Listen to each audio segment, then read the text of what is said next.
Students, अपनी geographical thought की ये जो सीरीज चल रही है, इस सीरीज के अंदर आज हम अपने 6th लेक्चर के साथ डिस्कस करेंगे contribution of Arab scholars in geography. भूगोल के अंदर अरबों का क्या योगदान था, अरब के भूगोलवेताओं का क्या योगदान था, उसके बारे में आज के इस लेक्चर के अंदर हम डिस्कस करेंगे। इससे पहले के जो लेक्चर थे उसके अंदर हमने knowledge classification, nature of geography, उसके बाद में ग्रीक स्कॉलर्स और रोमन स्कॉलर्स, इन सब के ऊपर डिस्कस कर लिया है। तो अरब की जब हम बात करते हैं तो हमारे दिमाग में कुछ इस तरह की इमेज आती है भी, अरब यानी अरब कंट्रीज यानी क्या, या फिर कुछ इस तरह की तस्वीर भी हमारे दिमाग में आएगी। इन दोनों तस्वीरों से परे भी अरब की एक तस्वीर है, और वो तस्वीर है अरब के लोगों का अलग अलग विषयों में योगदान। तो इसके अंदर ये जो लेक्चर है अपना, इसके अंदर हम इसी चीज के ऊपर डिस्कस करेंगे कि जो अरब के भूगोलवेता हैं उनका क्या योगदान रहा है। तो सबसे पहले अरब के बारे में कुछ बातें भी। अरब का जब जिक्र करते हैं, जैसे मैंने कहा कि हमारे दिमाग में कुछ इस तरह की तस्वीरें आती हैं, सैंड ड्यून्स बड़े बड़े बने हुए हैं, लोग शेखों जैसे कपड़े पहने हुए लोग घूम रहे हैं, या कैमल की, ऊंट की सवारी, इस तरह की इमेज हमारे दिमाग में आती है। अरब भूगोलवेताओं से हम इसको दूसरी तरह से कोरिलेट करें तो मुस्लिम भूगोलवेताओं का भी इसमें हम नाम ले सकते हैं, क्योंकि वो सब लगभग मुस्लिम कंट्रीज का इसमें वर्णन है।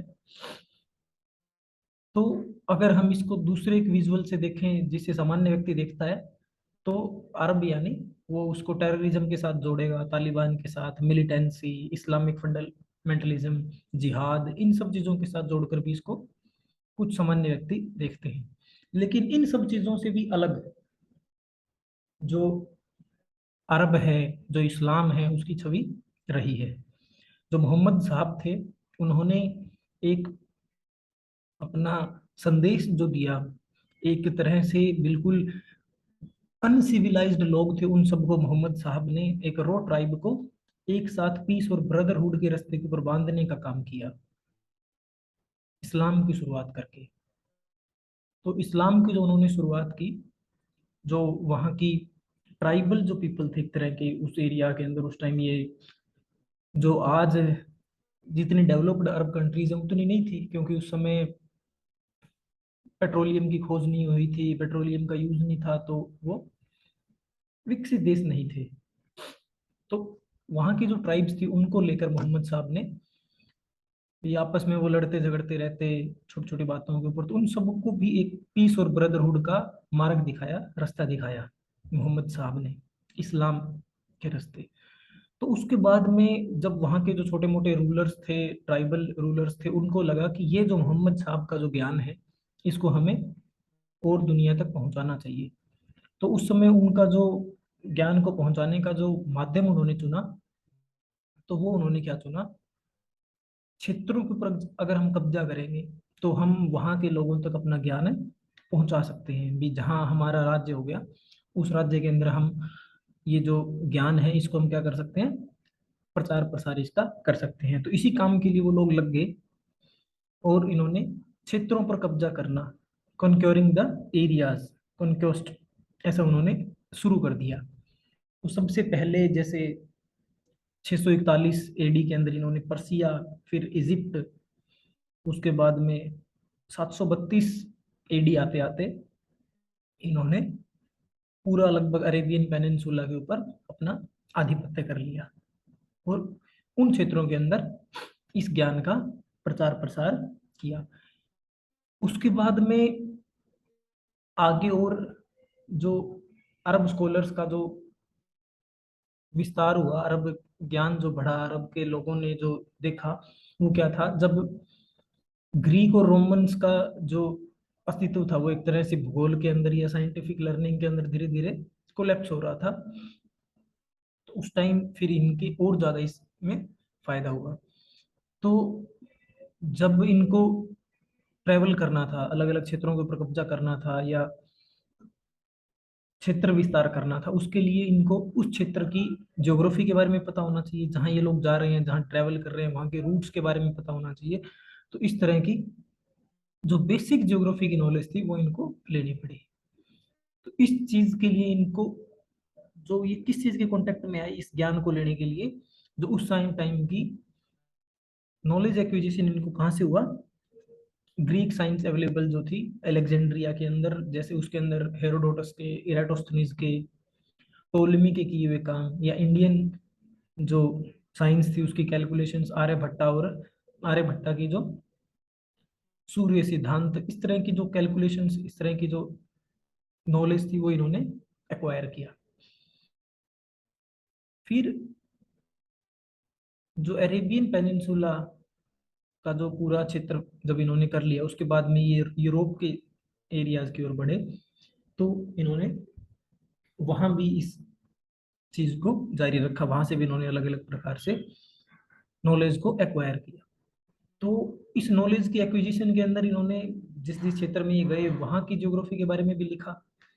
तो केवल इन्होंने, जो अरब्स ने ज्योग्राफी के अंदर योगदान नहीं दिया, उस समय के जो अवेलेबल जितने फील्ड ऑफ नॉलेज थे उन सब के अंदर भी अपना इम्पोर्टेंट कंट्रीब्यूशन इन्होंने दिया।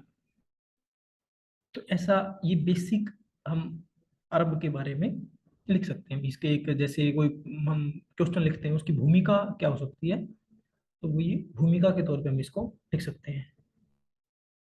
उसके बाद में हम जिन अरब स्कॉलर्स के बारे में आज बात करेंगे वो कौन कौन से हैं। तो आज हम 7 अरब स्कॉलर्स के ऊपर बातचीत करेंगे, अल इदरीसी से लेकर और अल मकदूसी तक। अल इदरीसी, अल मसूदी, इबन हौकल, इबन खालदून, इबन बतूता, अल बरूनी और अल मकदूसी। मसूदी और मकदूसी अलग अलग हैं दोनों। इनको अगर क्रम में देखें तो सबसे पहले अल मसूदी और फिर लास्ट में इबन खालदून आए। तो ये कुछ इनका जो क्रम रहा है। अल इदरीसी से शुरुआत करते हैं। अल इदरीसी 12वीं शताब्दी के एक लीडिंग अरब स्कॉलर थे। उनकी जो important famous book amusements for him who desire to travel the world around, तो ये इन्होंने लिखी। इसके अंदर इन्होंने वर्णन किसका किया भी, जो दुनिया को घूमना चाहता है उसके बारे में, डिजायर जो रखता है इस चीज की, उसके लिए ये पुस्तक है। ऐसा उन्होंने 1154 में एक अपनी पुस्तक दी। उन्होंने एक वर्ल्ड मैप दिया जो ज्योग्राफी के अंदर एक इम्पोर्टेंट उनका कंट्रीब्यूशन माना जाता है। और ये जो वर्ल्ड मैप था ये एक रफ स्केल रेक्टेंगुलर प्रोजेक्शन के ऊपर आधारित था। अलग अलग प्रोजेक्शन हमने मैप प्रोजेक्शन के पेपर में भी पढ़ी है। तो उनमें से rectangular triangular projection, rectangular projection रफली उन्होंने उस टाइम अपनी दी अपना मैप बनाने के लिए। उन्होंने टोलमी के जो कार्य थे उनका अध्ययन किया।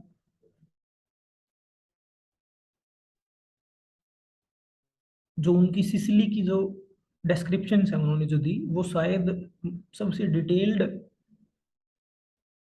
जो उनकी डिस्क्रिप्शन में से एक है, और एक ग्रेट हिस्टोरिकल इंपॉर्टेंस भी वो रखती है। अल इदरीसी ने ट्रेवल किया एक बहुत बड़ा पार्ट, जिसके अंदर क्या क्या, स्पेन गए, France, England, Sicily, Morocco, Asia minor and interior parts of the Africa. यहाँ यहाँ की उन्होंने क्या यात्राएं की। इन्होंने डैन्यूब नदी, नाइजर नदी, इन जैसे फेमस नदियों का जो कोर्स है, कहाँ कहाँ से बहती है, उस कोर्स के ऊपर भी इन्होंने अपना डिस्क्रिप्शन दिया। उसके बाद में जो ग्रीक क्लासिफिकेशन है जिसमें 5 भागों में वर्ल्ड को, क्लाइमेट को बांटा गया, उससे इन्होंने क्या कर दिया, इनकार किया उस क्लासिफिकेशन को। ये उससे एग्री नहीं हुए और इन्होंने एक अलग अपनी मोर सोफिस्टिकेटेड क्लाइमेट क्लासिफिकेशन दी। फिर अगले विद्वान आते हैं अल मसूदी। अल मसूदी जो हैं वो एक जियोग्राफर ही नहीं थे, एक हिस्टोरियन भी थे, एक वर्ल्ड ट्रैवलर भी थे, और साथ साथ एक राइटर भी थे। उन्होंने अलग अलग जगहों की जो यात्राएं की, उस यात्राओं में मेनली एशिया और अफ्रीका उसमें स्पेशली पर्सिया गए, सीरिया गए, Armenia, Azerbaijan, Caspian sea, Volga region, India, Sri Lanka, Madagascar, Oman, Spain, Egypt, इन सब क्षेत्रों की अल मसूदी ने यात्राएं की। अल मसूदी ने कंट्रीब्यूशन किस किस सब्जेक्ट में और दिया? मेट्रोलॉजी, कॉस्मोलॉजी, ओशनोग्राफी, इसके अंदर उन्होंने योगदान दिया। और उसके बाद स्टडी ऑफ लैंडफॉर्म्स में astronomy, Islamic laws and the Arabic folklore, इन सब चीजों में उन्होंने अपना कंट्रीब्यूशन दिया। अल मसूदी जो रिवर, अपनी नाइल रिवर है, नील नदी जो है, उसका जो सोर्स कहाँ से है, कहाँ से वो निकलती है, उस चीज को खोजने का इन्होंने प्रयास किया भी। ये इसकी जो सोर्स का है एग्जैक्टली, उसके ऊपर संशय था, तो उसको इन्होंने सोल्व करने का कोशिश किया। और जो टोलमी का मानना था कि इंडस और नाइल रिवर आपस में कनेक्टेड है, इस बात को इन्होंने क्या कर दिया? रिजेक्ट कर दिया। और इन्होंने कहा अबिसिनिया के माउंटेन्स के अंदर नील नदी का जो सोर्स है वो है। अल मसूदी एक वेल नोन क्लाइमेटोलॉजिस्ट भी थे अपने समय के। और इन्होंने जो पीरियोडिक विंड्स चलती है, यानी मॉनसून जो अपने ये बे ऑफ बंगाल रीजन से आती है, इसकी का एक अच्छा वर्णन अल मसूदी ने दिया। और इसकी जो इम्पोर्टेंस क्या है as a source of energy, उसके ऊपर भी इन्होंने लिखा। और एग्जाम्पल भी इन्होंने विंड मिल्स का दिया। उस समय जो सजिस्तान, वेस्टर्न फ्रंटियर का जो भारत का रीजन है, ये गुजरात का जो क्षेत्र है, कोंकण, इस सारे क्षेत्र के अंदर जो विंड मिल्स लगे हुए थे, उसका इन्होंने एग्जाम्पल भी उसके अंदर कोट किया। तो ये अलग मसूदी। इसके बाद में इन्होंने और क्या क्या किया? रीजनल ज्योग्राफी के अंदर भी इन्होंने इंपॉर्टेंट काम किया। किस किस चीज का इन्होंने अकाउंट दिया? रीजनल ज्योग्राफी के अंदर इन्होंने Syria, central Asia, Georgia, Mesopotamia, और भी जिन जिन कंट्रीज में ये गए, उन सब के बारे में इन्होंने लिखा।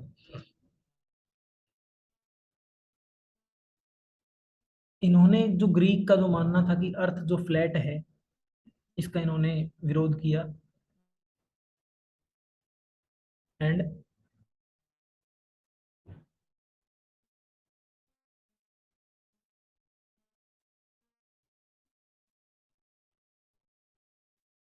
कि ये स्फेरिकल है।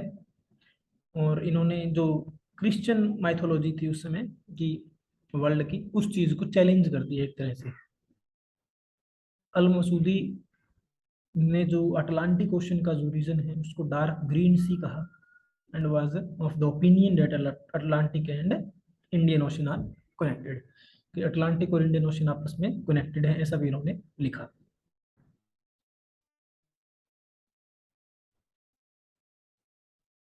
और इन्होंने एनवायरमेंटल डिटर्मिनिज्म का एक तरह से सिद्धांत इनडायरेक्टली दिया। डायरेक्ट एनवायरमेंटल डिटर्मिनिज्म इन्होंने नहीं दिया, लेकिन इनका मानना था कि जो इन्वायरमेंट है उसका इफेक्ट पड़ता है किस किस चीज के ऊपर, कि ह्यूमन से रिलेटेड जो चीजें हैं उनके ऊपर फिजिकल जो एनवायरमेंट है उसका इफेक्ट पड़ता है। उसके बाद में उन्होंने कुछ किताबें लिखी। किताब मुरजल दहाद, किताब अल तौबा वल इशरक, किताब अकबर अल जमान, किताब अल औसत, इस तरह की कुछ पुस्तकें उन्होंने दी। सेवन सीज का जो वर्णन है कि इन्होंने अलग अलग 7 सी का वर्णन किया, तो वो आप देख सकते हैं। इस प्रकार से इन्होंने 7 सी लिए। अगले विद्वान आते हैं इब्न हॉकल। इब्न हॉकल जो है, इन्होंने अल अदरीसी से पहले ही क्या कर लिया था? एरिस्टोटल का जो सिद्धांत है, अरस्तु का जो अनइनहेबिटेबिलिटी का सिद्धांत है, उसको मान लिया था। जो टोरिड जोन है, टोरिड जोन क्या है? कि इनको मानना था कि जो टोरिड जोन का जो क्षेत्र है, ये अनइनहेबिटेबिलिटी का क्षेत्र है, यानी कि यहाँ पर हैबिटेट नहीं हो सकता, यहाँ पर ये आवासीय क्षेत्र नहीं है, यहाँ पर मानवीय सभ्यताओं का विकास नहीं हो सकता इस टोरिड रीजन के अंदर।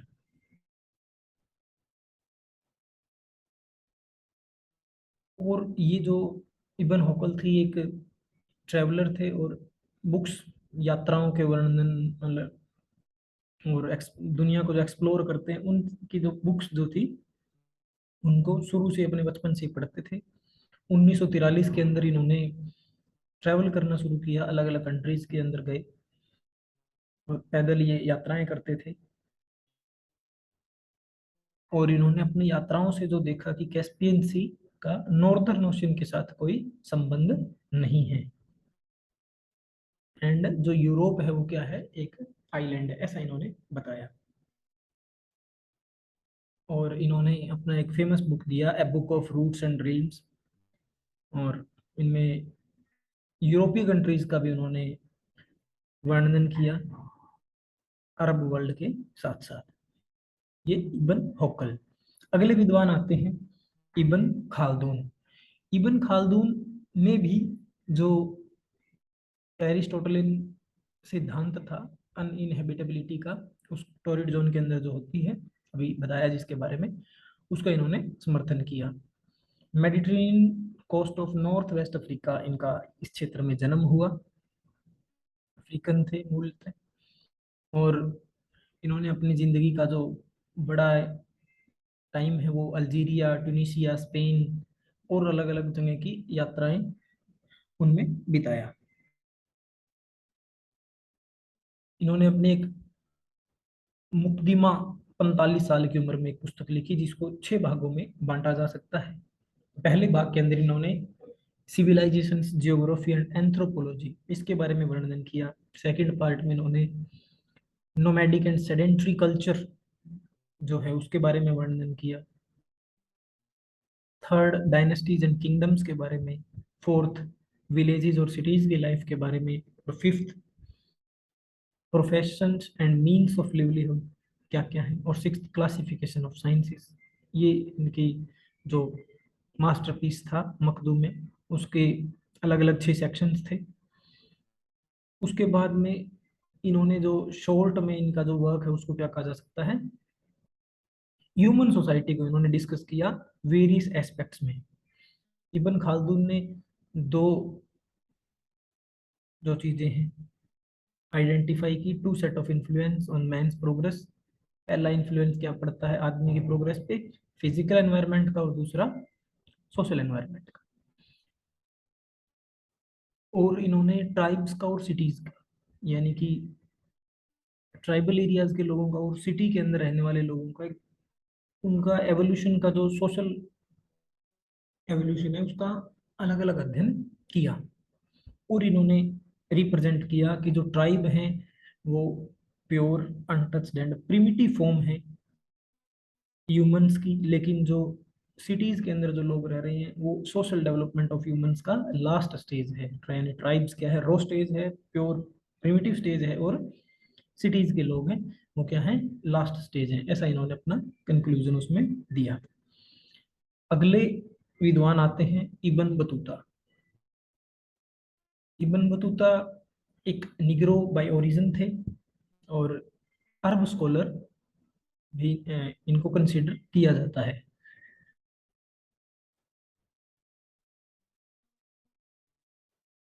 Images of new countries and different people fascinated him, and in his eagerness to visit them, he left his homeland for Hajj at the age of 21।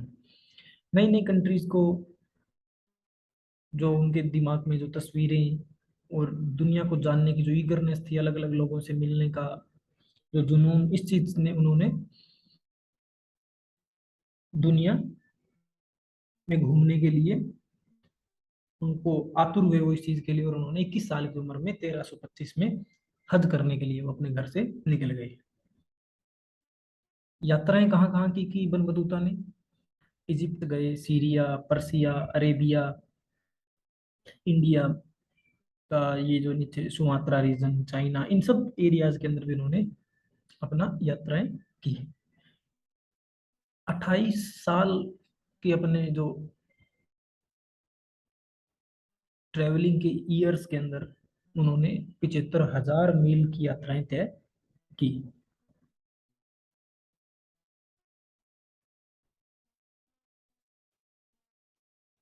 उसके बाद में आता है कि इन्होंने जो वर्णन किन किन चीजों का दिया, जो बिल्डिंग मटेरियल है डेजर्ट रीजन के अंदर, हाउस टाइप है, उनके बारे में इन्होंने बताया।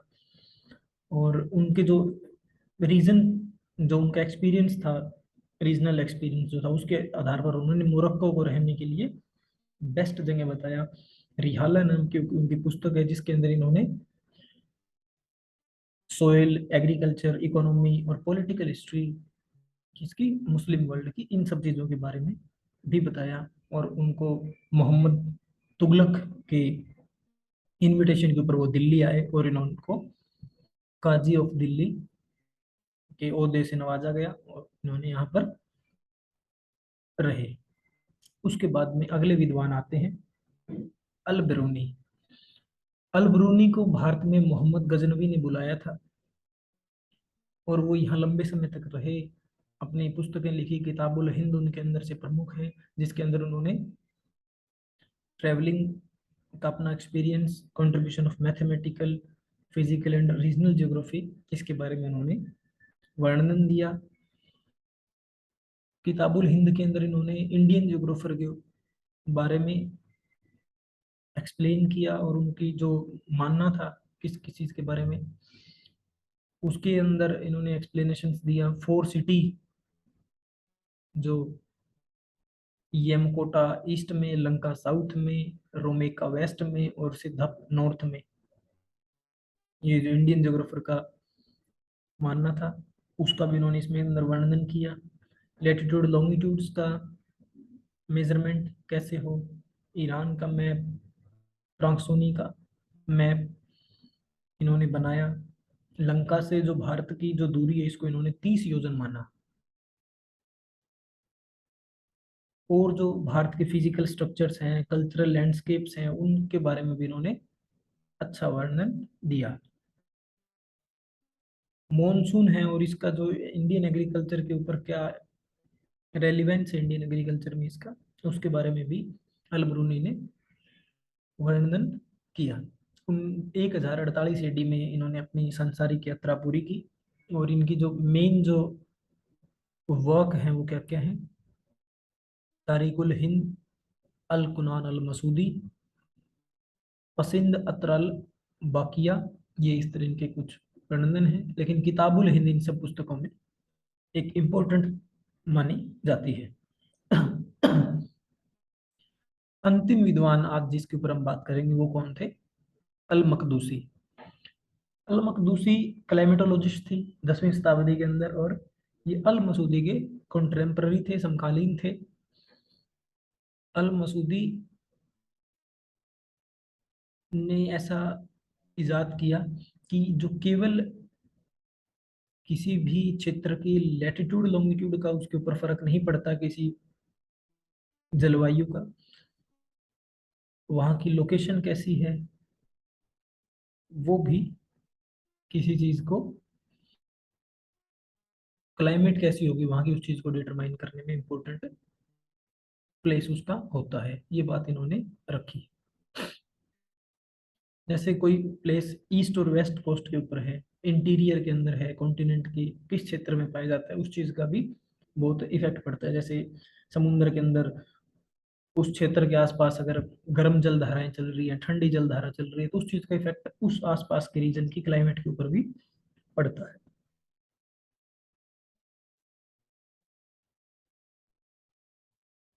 उनका मानना था कि जो हिपोथेसिस था, एक तरह की उनकी कल्पना ही थी कि नॉर्दर्न हेमिस्फीयर के अंदर ज़्यादा लैंड मास है सदर्न हेमिस्फीयर की बजाय, ये उनका दिया गया एक हिपोथेसिस है। तो आज हमने इस प्रकार के 7 अलग अलग भूगोल वेताओं के बारे में पढ़ा। अरब के जो ज्योग्राफर थे उनके बारे में पढ़ा, अरब स्कॉलर्स जो थे, और जिनका ज्योग्राफी के अंदर क्या योगदान रहा है। अब हम एक बार सिलेबस को अगर हम देखें तो आगे जिसके ऊपर हम चर्चा करेंगे, दो फर्स्ट यूनिट के पहले 2 पार्ट हमने पूरे कर लिए हैं।